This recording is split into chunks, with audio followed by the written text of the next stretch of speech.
Tony जमीन पर गिरा पड़ा था, एक ऐसे गांव में जहां एक भी आदमी नहीं था, सिर्फ औरतें थी। टोनी एक रिसर्चर था, पर सिर्फ किताबी नॉलेज का दीवाना नहीं था। उसका जुनून था उन लॉस्ट सिविलाइजेशंस का जो मिट्टी के अंदर दफन हो चुकी थी और दुनिया जिसे मिथ कहकर भूल चुकी थी। एक रात एक पुरानी किताब में उसने कुछ ऐसा पढ़ा जिसे सुनकर उसकी जिंदगी हिल गई। एक टापू अमेज़न जंगल के बीच जहाँ सिर्फ औरतें रहती हैं। उसका दोस्त टिल्लू हंस के बोला, भाई जंगल से कोई जिंदा वापस नहीं आता। पर टोनी के लिए डर से बड़ा था सच का जुनून। एक छोटी सी शिप, हाथ में पुराने मैप्स, आंखों में एक पागलपन। जब वो दोनों फॉगी रिवर के बीच से गुजरे, हवा में एक अजीब सी ठंडक थी, जैसे जंगल उनका इंतजार कर रहा हो। और तभी गोली की आवाज। River pirates. टिल्लू चिल्लाया, भाग टोनी भाग। बिना सोचे दोनों ने पानी में जंप मार दी। अंधेरा और बस पानी का शोर। टिल्लू उसे छोड़कर दूर भाग गया और टोनी उस अंधेरे पानी में डूबता चला गया। जब आंखें खुली तो सब कुछ बदल चुका था। टोनी एक बैम्बू स्ट्रेचर पर पड़ा था। चारों तरफ ट्राइबल हट्स, टैटू की हुई औरतें और आग के चूल्हे, और इस दुनिया में एक भी आदमी नहीं था। कुछ औरतें उसे क्यूरियोसिटी में देख रही थी, कुछ गुस्से में। एक छोटी लड़की उसके पास आई, पर उसकी माँ ने तुरंत उसे खींच लिया। टोनी की नज़र एक पुरानी दीवार पर गई। वहाँ पेंटिंग्स बनी थी, देवी रूप में औरतें और नीचे परेशान किए जाने वाले आदमियों के चेहरे। उसके शरीर में ठंड सी दौड़ गई। तभी एक ठंडी गहरी आवाज़ उसके पीछे से आई, ये टापू सिर्फ औरतों का है और तू अब यहाँ से कहीं नहीं जा सकता। टोनी ने मुड़कर देखा, एक बूढ़ी औरत, गले में इंसानी हड्डियों का हार, आंखों में सदियों पुराना गुस्सा। एक औरत ने बूढ़ी के कान में कुछ कहा और तब से सबकी नज़र टोनी पर टिक गई। वो समझ गया था ये जंगल नहीं, एक कैद है, और टोनी उस कैद का अगला शिकार बन चुका था। उसने धीरे से उठने की कोशिश की, लेकिन हाथ बंधे हुए थे। दर्द हो रहा था, लेकिन इस दर्द से भी ज़्यादा था डर कि उसे कुछ समझ नहीं आ रहा था। तभी एक जवान औरत सामने आई। आंखों में एक अलग सी शक्ति थी। उसने डायरेक्टली टोनी की आंखों में देखा और बोली, तुम्हारे लिए एक फैसला होने वाला है, सबसे बड़े यज्ञ में। टोनी ने देखा, एक बड़े से ओपन ग्राउंड में सैकड़ों औरतें जमा हो रही थी। बीच में एक मंच था जहां टोनी को ले जाया गया।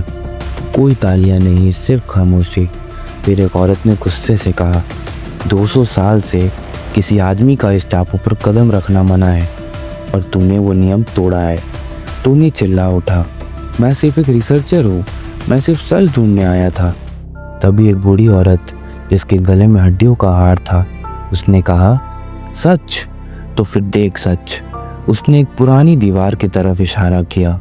वहाँ पेंटिंग्स बनी थी, दर्द भरी कहानियाँ, कैसे ये औरतें कभी गुलामी में थी, आदमियों के जुल्म के नीचे। फिर उन्होंने मिलकर एक नया संसार बनाया और कसम खाई, दोबारा कोई आदमी यहाँ नहीं आएगा। टोनी चुप था, गिल्ट उसकी रूह तक उतर चुका था। तभी एक औरत बोली, हमें फैसला लेना होगा, क्या टोनी भी उनके जैसा है या वो शायद अलग है। सबके बीच में एक साइलेंस छा गया। टोनी की आंखों में आंसू थे। मुझे एक मौका दो, मैं तुम्हारे इतिहास को छुपाना नहीं चाहता, मैं दुनिया को दिखाना चाहता हूँ कि तुम कौन हो। तभी एक छोटी लड़की, वही जो सबसे पहले उसके पास आई थी, आगे बढ़ी और टोनी का हाथ पकड़ लिया। सब शॉक हो गए। बूढ़ी औरत ने कहा, शायद ये पहला आदमी है जिसने हमें समझने की कोशिश की है। लेकिन फिर उसकी आवाज़ ठंडी पड़ गई, आज तक किसी भी आदमी को हमने जिंदा नहीं छोड़ा, लेकिन तुम शायद अलग हो। सब औरतों ने एकदम से खामोशी छा गई। बूढ़ी ने कहा, या तुम हमारे रिवाजों के अनुसार यहीं ख़त्म हो जाओ, या तुम बन जाओ हमारे गांव के रक्षक। टोनी कुछ बोल नहीं पाया, वो बिल्कुल शॉक में था। तभी एक जोर के धमाके की आवाज़ आई, जंगल के उस साइड से जहाँ कदम रखना मना था। सब लोग डर के मारे एक दूसरे को देखने लगे। क्या वो वापस आ गया? किसी ने धीरे से पूछा। टोनी ने भी पूछा, कौन? बूढ़ी ने धीरे से बोला, जिसने कभी हमें बर्बाद किया था, जिसे हम अंधेरों में कैद किए हुए हैं, पुरुषों का असली शासक, जटा।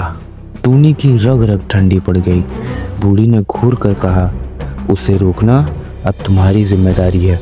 और तब टोनी ने देखा, जंगल के उस अंधेरों से, एक पुराना टूटा फूटे मंदिर से निकल रहा था एक अमानवीय परछाई, आंखों में खून सा लाल रंग।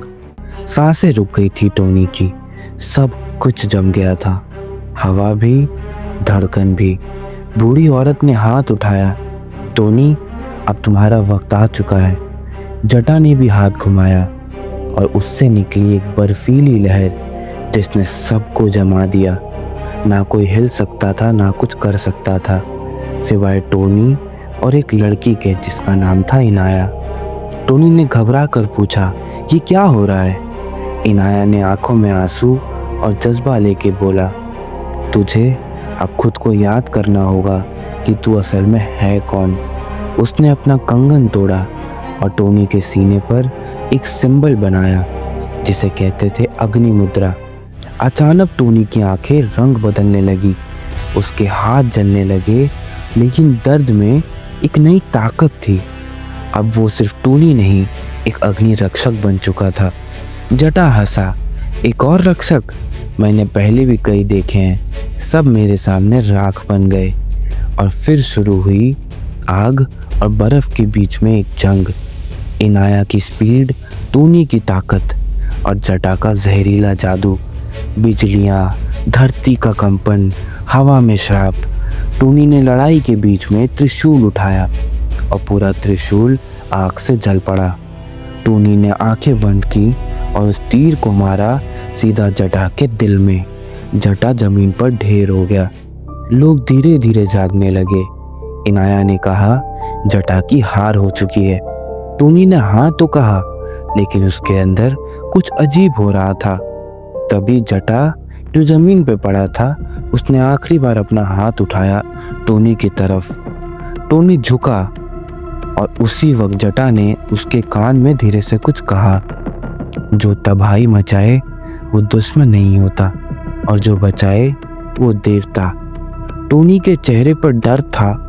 जटा मुस्कुराया और मुस्कुराते संग संग वो जमीन में समा गया। इनाया ने पूछा कि जटा ने क्या कहा टोनी? उसने कुछ नहीं कहा। उसने देखा कि बूढ़ी औरत उसके पास चली आ रही है। तभी उसने एक झूठ बोला, कुछ नहीं। टोनी के अंदर अब एक सवाल जाग चुका था, क्या मैं गलत साइड में हूँ? क्या जटा सच में दुश्मन है या उसे इस तरीके से दिखाया जा रहा है? क्या ये औरतों का काबिला सच में तकलीफ में है या ये कोई माया जाल है? टोनी इन सब सवालों से घिर चुका था। उसके सीने में अग्नि मुद्रा अभी भी चल रही थी, जैसे कोई अंदर से चिल्ला के कह रहा हो, ये कहानी अभी खत्म नहीं हुई। टोनी थक कर आखिरकार पीपल के पेड़ के नीचे सो ही गया, लेकिन उसका मन खींच लिया गया एक सपने में। अंधेरा, वही जंगल, लेकिन इस बार कुछ और भी था। उसके सामने खड़े थे 4 रक्षक और उनमें से एक जटा खुद। टोनी का गला सूख गया। जटा आगे आया, आंखों में दर्द था। हम सब पहले रक्षक थे। फिर दूसरा बोला, लेकिन तुम्हें असली युद्ध का पता ही नहीं। तीसरा रक्षक बोला, आंखों में गुस्सा और राज लेके, तुम सोच रहे हो तुमने सच जीत लिया, पर असली दुश्मन तो तुम्हारे पीछे छुपा बैठा है। टोनी का दिमाग चकरा गया। इतना सब कुछ सच था या भ्रम? तभी जटा ने आंखों में आग डालकर बोला, जो तुम्हें देवता दिख रहे हैं शायद वही सबसे बड़े पापी हैं। और फिर सपना टूट गया। सुबह टोनी की आंखें खुली तो इनाया पास बैठी थी, उसका हाथ पकड़े हुए, आंखों में मोहब्बत और दिल में शांति लिए हुए। उस अंधेरी जंगल में पहली बार एक रोशनी से महसूस हुए टोनी को। टोनी ने सपने का हर एक राज इनाया को बताया और दोनों ने एक वादा किया, अब हम मिलकर सच ढूंढेंगे। लेकिन जैसे ही वादा किया, किस्मत ने एक नया तूफान भेज दिया। दोनों जंगल के उस हिस्से में गए जहां पीढ़ियों से जाना मना था और वहां मिला एक टूटा हुआ संदूक। संदूक खोला तो उसमें थी एक पुरानी वॉच। टोनी की सांस रुक गई। ये तो मेरे दोस्त की वॉच है जो मेरे साथ जंगल में आया था। संदूक के अंदर एक पर्चा भी था। इंग्लिश में लिखा था, अगर तू ये पढ़ रहा है तो तू भी जाल में फंस चुका है। इनाया पर भरोसा मत कर, ये सब उन्हीं का खेल है। टोनी ने शौक में इनाया की तरफ देखा तो, लेकिन उसका चेहरा अब भी वही मासूम सा था। टोनी के आंसू उसके गले तक आ गए। क्या इनाया मुझसे प्यार करती है या ये सब एक नाटक है? लेकिन वक्त था ही नहीं रुकने का।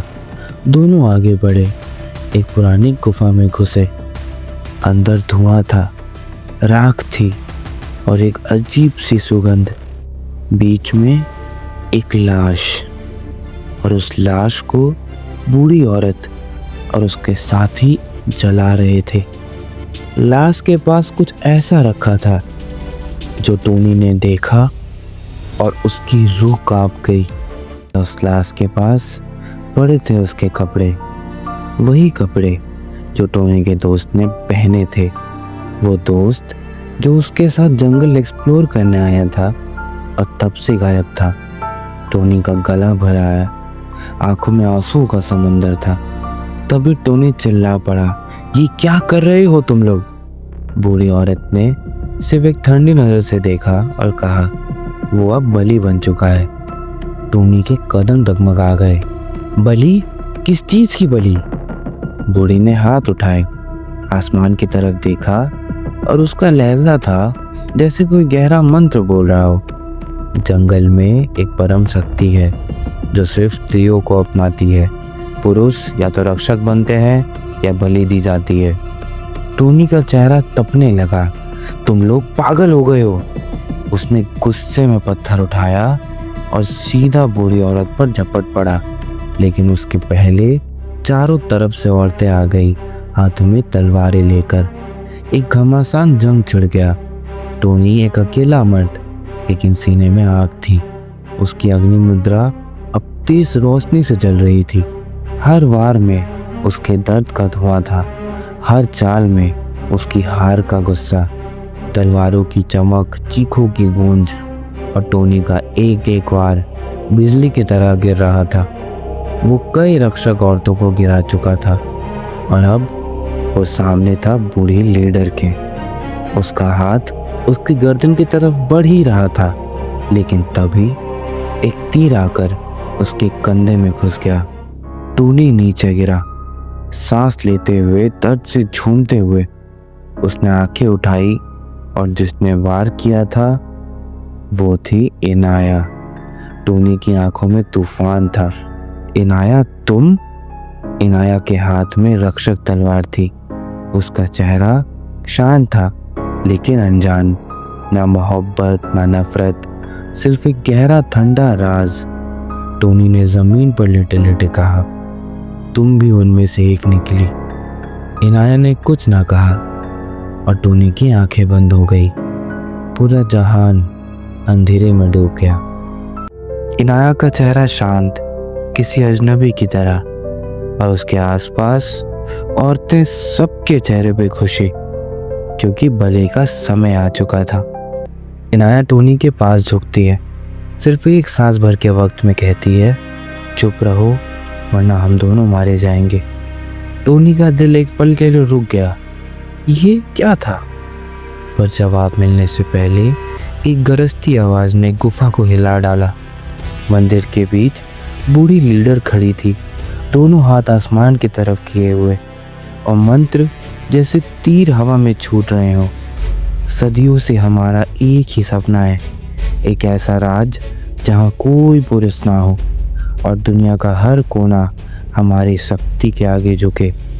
इसीलिए परम शक्ति को जगाना होगा और अंतिम दरवाज़ा एक अग्नि रक्षक की बलि।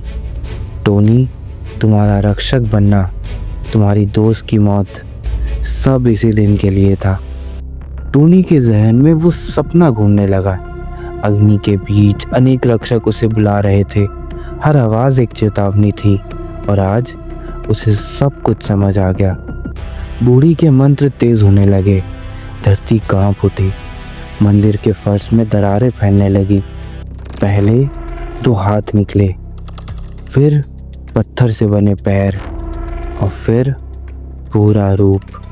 एक 100 फुट ऊंचा भयानक देव राक्षस, शरीर आधा पत्थर आधा मांस, सीने पर पुराने युद्ध के घाव, माथे पर त्रिपुंड तिलक, आंखों में पिघला हुआ लावा, कंधे से सोने की कीर्ति मुख लटक रहे थे और गले में बलि दिए गए मर्दों के खोपड़ियों की माला।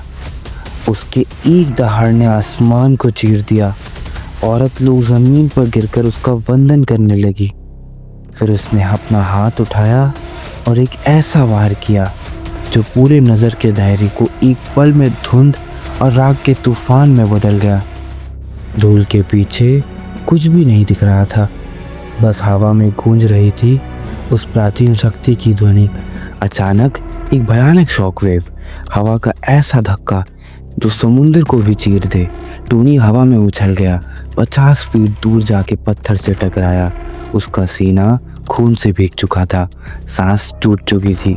इनाया के चेहरे पर आंसू और आंखों में एक फैसला। उसने कहा, टोनी, एक मंत्र है, ये तुम्हें देवताओं वाली शक्ति देगा, लेकिन बाद में तुम इन शक्तियों को कभी इस्तेमाल नहीं कर पाओगे। टोनी ने खून से भीगी मुस्कान के साथ कहा, कर दो, वरना हम दोनों बचेंगे नहीं। इनाया ने टोनी का माथा थामा, मंत्रों का उच्चारण शुरू किया। गुफा की दीवारें कांप उठी। आखिरी शब्द के साथ टोनी के रोम रोम से सुनहरी बिजली फूट पड़ी।